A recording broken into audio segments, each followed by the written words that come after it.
In the 19th century, there was a bookshop that became the cultural centre of Melbourne. Why was it so extraordinary?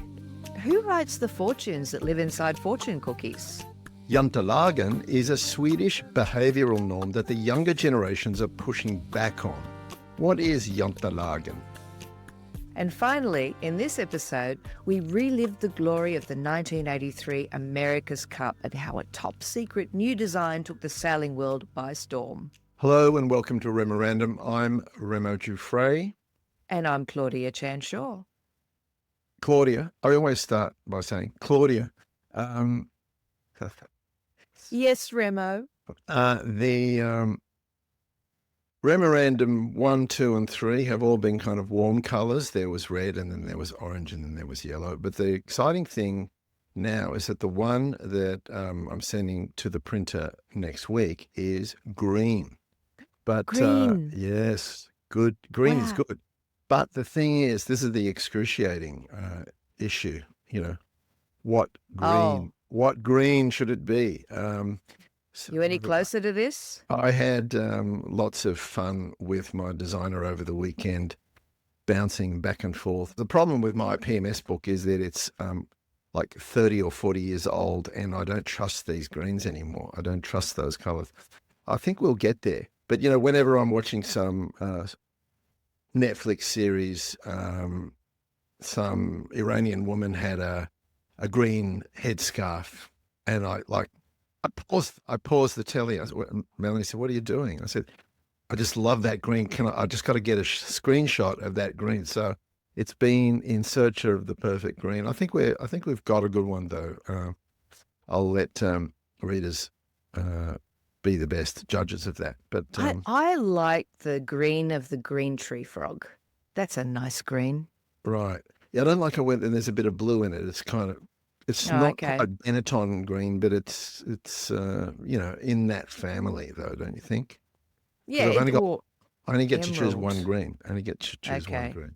Well, British racing green's too dark, No. so maybe a lovely emerald. Yeah, anyway, check out if you're interested. PMS 378, I think. Thereabouts is what we're... I will consult my 30-year-old Pantone selector as well. There's green and there's evergreen, and the content in the books in the Memorandum series is meant to be evergreen in the sense that if you pick the book up this year, in 2 years, or in 10 years, it's meant to be relevant. And in some ways, the poster child for this, for me personally, was a brand and a book from the 1800s, from the 19th century, called Cole's Funny Picture Books, and Cole's Book Arcade. And that's the first thing that I want to talk about today, is this extraordinarily innovative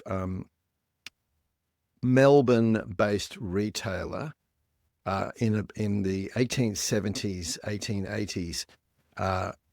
Cole's Book Arcade became the cultural centre of not just Melbourne, but it had a global reputation to the point where Rudyard Kipling, Mark Twain, whenever anyone who came to Australia would make a pilgrimage to Cole's Book Arcade. So Edward William Cole was born in England in 1832.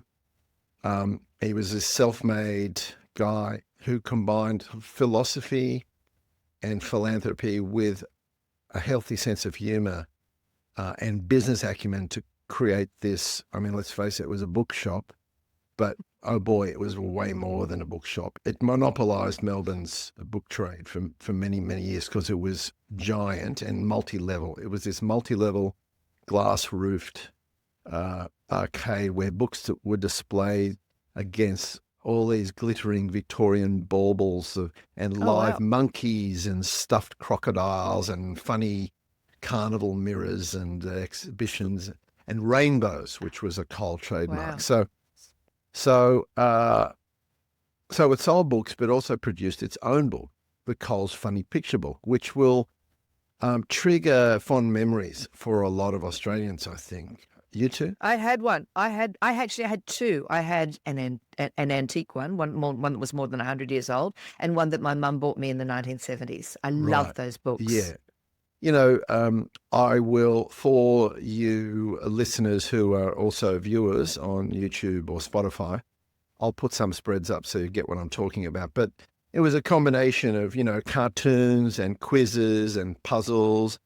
Um, there was more than one. There was a few of them. I can't recall for the moment exactly how many, but the thing is that they were continuously in print for almost a century.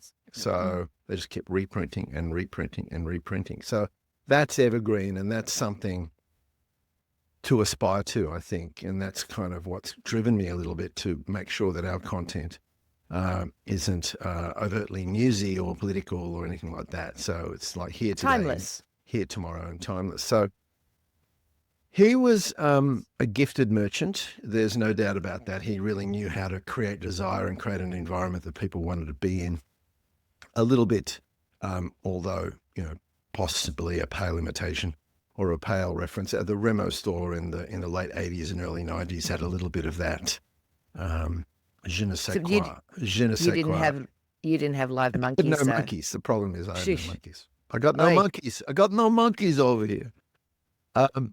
But all the more remarkable thing was this guy Cole had a point of view, and a fairly, at the time, radical and philosophical point of view. The theme of all of his philosophy was this desirability for a federated world, where everyone, all the differences of the world sort of melt away, and people understand the commonality between the human race. And so he had these little minted tokens that he used to give out by way of crowd control, so that, you could only come in these hours if you had this token. And they all had these little slogans on them with snippets of his thinking, like, govern the world, not by glorious war, but by glorious truth. Always do that which you believe to be right. But, and it's a little lengthy, but here's a quote from one of the essays that he used to hawk from the counters of the book arcade. It gives you the vibe. The possibility and desirability of the federation of the world will soon become all nations' affirmed conviction. The fact is already fast dawning upon mankind that the natural differences between nations, mentally, morally, and physically, are very little greater than those between brothers of the same family. Nor will the difference of religion prevent the unity of the race. The morals and leading principles of all religions are in the main strikingly and astonishingly similar, pointing to the inevitable conclusion that they one and all have been evolved from religious instincts existing in the human mind, and further proving that the mind, in its reasoning, its hopes and aspirations, is essentially alike in all mankind. Pretty modern thinking, really, for, how many years ago was that? It's like... Yeah, 100 years ago. More than 100 years ago. Yeah, 150 something years ago. The slogan for the whole enterprise was, do good and you will be happy and make others happy.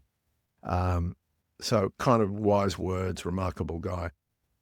The great-grandson of Cole, Tony Rudd, has compiled a bit of repository of Cole paraphernalia online, and I'll put the link to that in the show notes. And also, finally, Hilary Bell, the Sydney-based playwright, and her composer husband, Philip Johnston, did this piece of musical theatre in 2012 that I went to see called Do Good and You Will Be Happy, which was about the Cole story. Finally, there's a book by a guy called Richard Bronowski called Under the Rainbow, The Life and Times of E.W. Cole. Goes into a lot more detail than we can in the book. But I commend it to you, and spiritually I feel sort of aligned to it. So there you go. He was a remarkable man, and the books were so fabulous. They even had, do you remember they had illustrations, and it was find the hunter, and a hunter would be hidden in somebody's hat. Like Where's Wally is Yeah, a yeah, big deal now, but he was doing it all those years ago. They were wonderful. yeah. I love those I got a books. couple sitting around like you, so. Yeah, I don't know where mine is. And the really, really old one, the antique one, has got a bit of sticky tape on the cover, which is so bad. You don't do that No, to a to how dare they? an antiquarian book. Yeah, what is it? Do good and you will be happy, And make others happy. and make others happy. It sounds like a fortune cookie fortune, doesn't it? Ah, nice, elegant segue there. Yes. Now, Remo, I can tell you that good luck is coming your way. Right. And I know this because I read it in a fortune cookie. Now, at the end of the meal, you're in a Chinese restaurant, the Always. oranges come out and the fortune cookies come out. And it's fun, you break it open, you go, oh, what have you got? Oh, what have you got? But where did fortune cookies come from? At the end of a Chinese meal, but they are not from China. No. It's thought that they were originally Japanese, and they go back maybe as far as the 19th century. A cookie that's very similar to the modern-looking fortune cookie was made in Kyoto. And the Japanese version had a fortune inside, but they didn't stick it in the hollow bit. They put it in the fold of the cookie. So the story goes that a person called Makoto Hajiwara from the Golden Gate Park's Japanese tea garden in San Francisco was apparently the first person to serve this modern version of the fortune cookie. Stick the fortune inside. That's where it belongs. They served it, first person to serve it in the USA. And this goes back to the late 1890s, early 1900s. And the fortune cookies were made by a San Francisco company called Benkyodo. And fortune cookies, okay, so it's flour, it's sugar, it's vanilla, it's sesame oil. And they moved from being a confection that was dominated by Japanese Americans to one that was dominated by Chinese Americans around the time of World War II. Now, why did this happen? Why did we jump ship? One theory is that this happened because during World War II, over 100,000 Japanese Americans were put into internment camps because it's World War II. And those people were the ones who had produced the fortune cookies. So the Chinese Americans saw an opportunity here and they ran with the idea. So today, there are more than 3 billion fortune cookies made every year globally. Most of them are consumed in the United States because that's kind of where it began and served after meals in Chinese restaurants. Now, the biggest manufacturer is a Brooklyn company called Wonton Food Incorporated, and they make 4.5 million cookies a day. A day. That's impressive. Okay, so what about those little fortunes that are inside? So James Wong, whose family founded the Wonton Food Company, he actually does write some of the fortunes, but they've got a database of over 10,000 messages. And it says it can be quite challenging to come up with something that's uplifting, and people do expect a bit of fortune there. So he's taken to even hiring freelance writers. What gig that would be, yeah. Because they can't be too specific. They need to be interpretable. That's right. They need to be general. In all sorts of ways. Did you know that a journey to 1,000 miles begins with a single step? That sounds like a fortune cookie. Yes, I know that because I read it in a fortune cookie. Now, I just have to tell you, my husband Stuart was in the United States in the 80s, and he's eating in a Thai restaurant. He's had a lovely meal. At the end of the meal, the waiter comes out and says, "Oh, listen, sorry, I'm terribly sorry. We don't have any fortune cookies today." And Stuart says, "This is a Thai restaurant. It's not a Chinese restaurant. Why would you give me a fortune cookie?" And the Thai guy said, "Because our patrons expect it, and they won't come here if we don't give them a fortune cookie." Oh, and chopsticks. That's another Thai faux pas to ask for chopsticks. Yeah, no chopsticks. Awesome. So there you go. Well, good things are coming your way, my friend. Thank you for good that. things are coming your way. Jantelagen. See, I love. So you can pronounce all of those the Japanese Chinese words very impressively, but I've got the Swedish pronunciation down pat. Jantelagen. Jantelagen starts with a J. It's a Swedish word. Jantelagen. And it translates into the law of Yanta.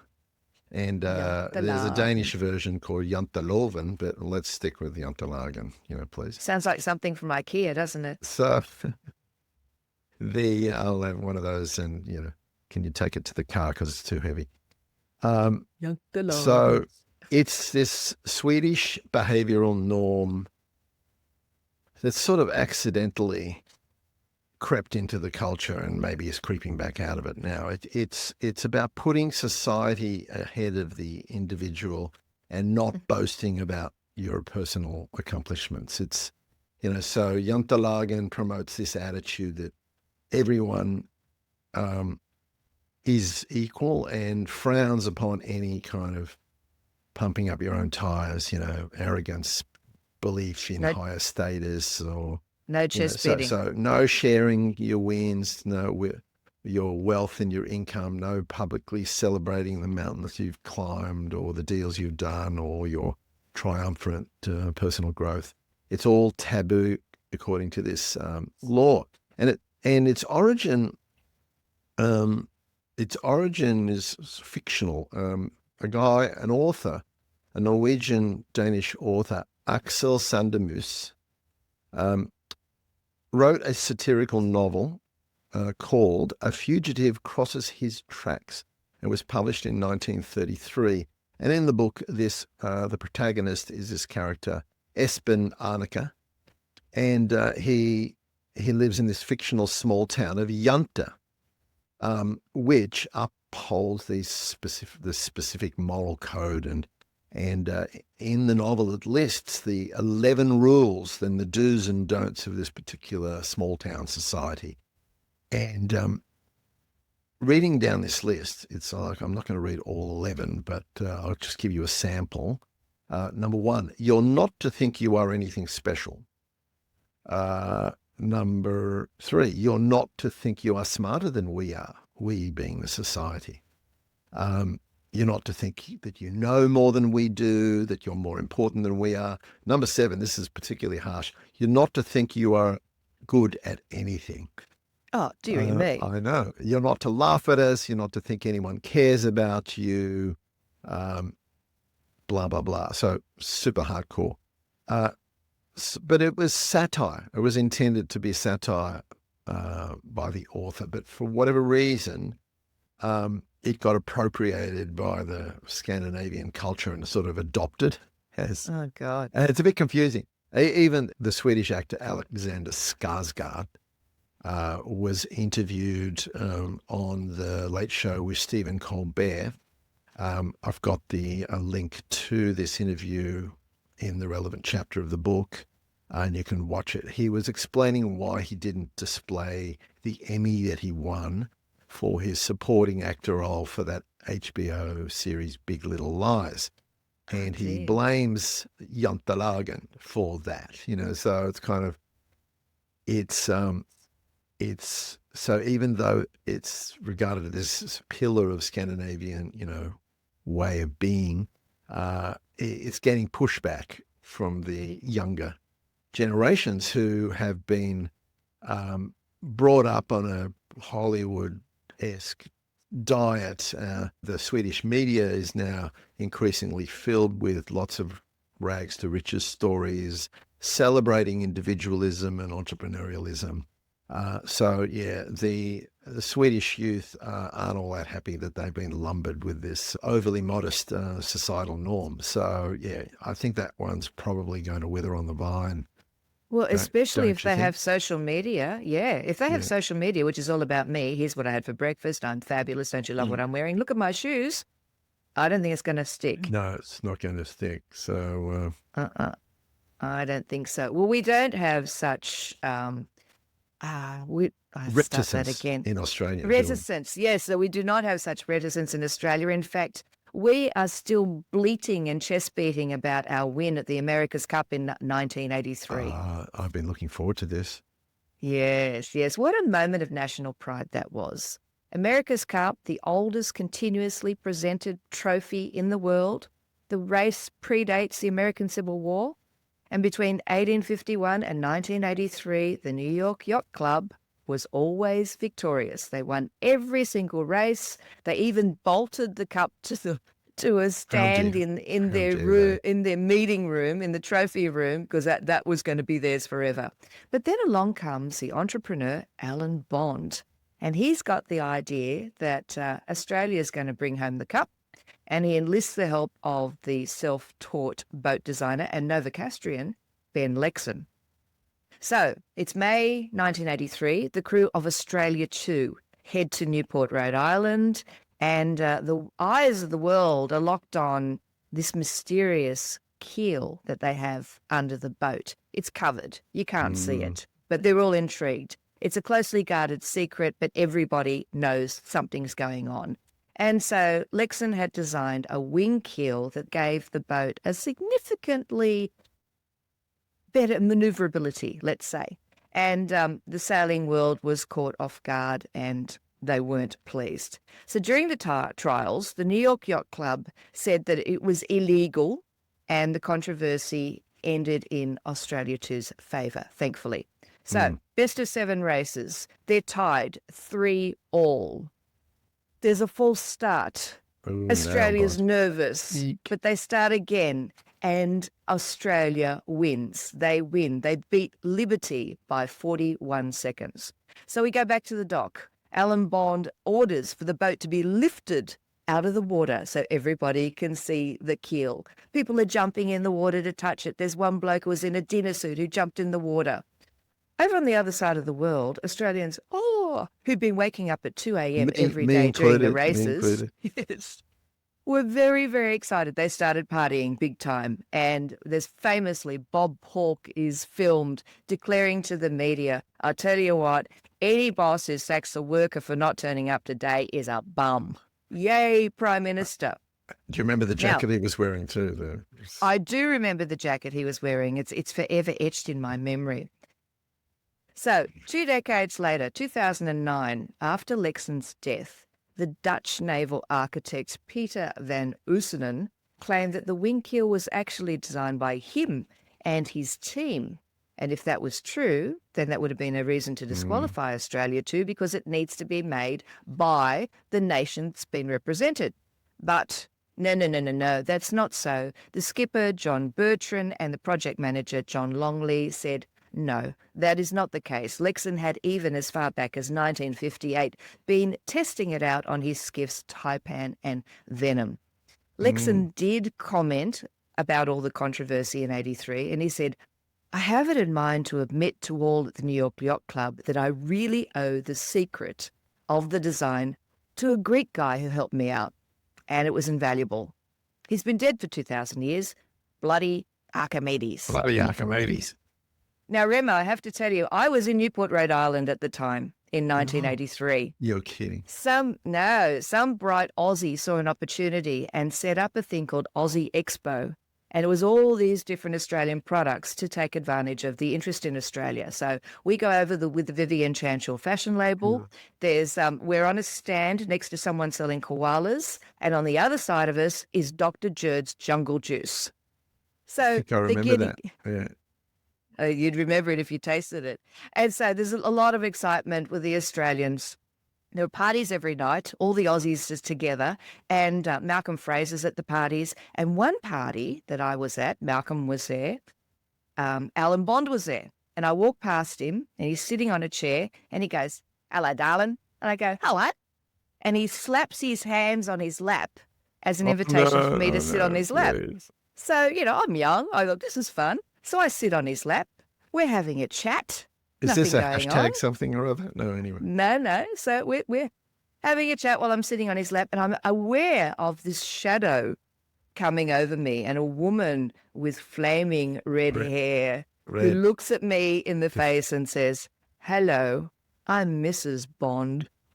And, Eileen, she used to be a customer of ours too, and her nickname is Red, so Yeah, Big Red. She's Big Red, yeah. Big Red. She was Big Red, Oh, yeah. and You- intimidating. So I stood up and And said, you were like that adulterous woman in what's that Christmas movie that everyone watches with Hugh Love Grant? Actually? Yeah, Love the one Actually? with the Phil devil Knight? ears. The devil ears woman. Oh, yes. I want something pretty. That's an awesome story. I didn't know that you were there. Yeah. I was going to say, did you stay up in the middle of the night like all of the rest of us? But I was you there, were there, baby. front row, dress circle. It was That's fantastic. great. It was a great time. It was hilarious. Absolutely hilarious. Nice one. Nice one. All right, Claudia, we're out of time for this episode. Memorandum, everything Oh, interesting. how You can, time passes. I know. You can subscribe to our show wherever you listen to your podcast. You can watch it on Spotify or YouTube, and order copies of our books at remorandom.com. You can also connect with us, so you can give us suggestions. You might have great ideas for some fabulous stories that we need to see. So go to remorandom.com for that. And you can email as well at hello@remorandom.com. We look forward to hearing from you. Thanks, Claudia. See you next time. See you, Remo. Bye.